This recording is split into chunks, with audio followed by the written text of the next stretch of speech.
Bienvenidos una vez más a Economía de Casa. En el día de hoy seguiremos con el curso gratuito sobre la economía de la empresa. En este capítulo hablaremos sobre la clasificación de las empresas según el sector de actividad.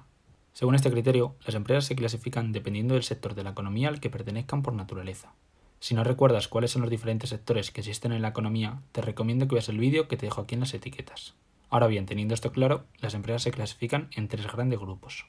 En primer lugar, las empresas del sector primario. Las empresas del sector primario son empresas dedicadas a actividades relacionadas con los recursos naturales.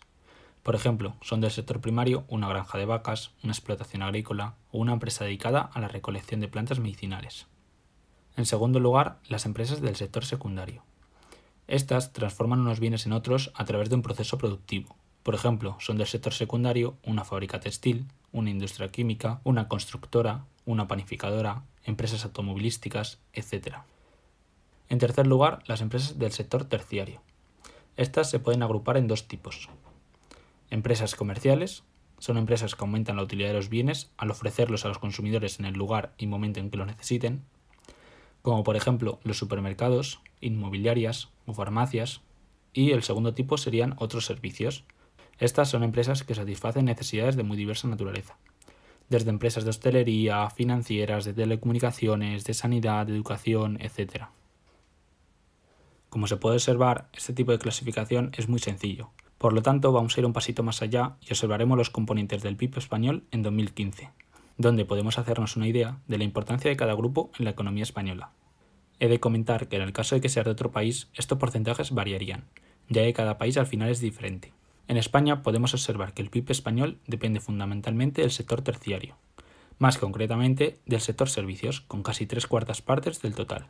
En segundo lugar de importancia nos encontraríamos con el sector secundario, conformado por la industria y la construcción, los cuales representan el 22,6% del total.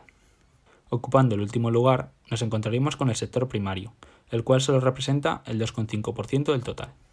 Estos datos reflejan la importancia principalmente de la hostelería, el turismo y el ladrillo, siendo estas tres actividades los principales motores económicos de España. Esto no es del todo bueno, ya que son actividades cíclicas, las cuales lo pasan muy mal en épocas de crisis. Por ello, cuando se produce una recesión mundial, España suele ser uno de los países más afectados.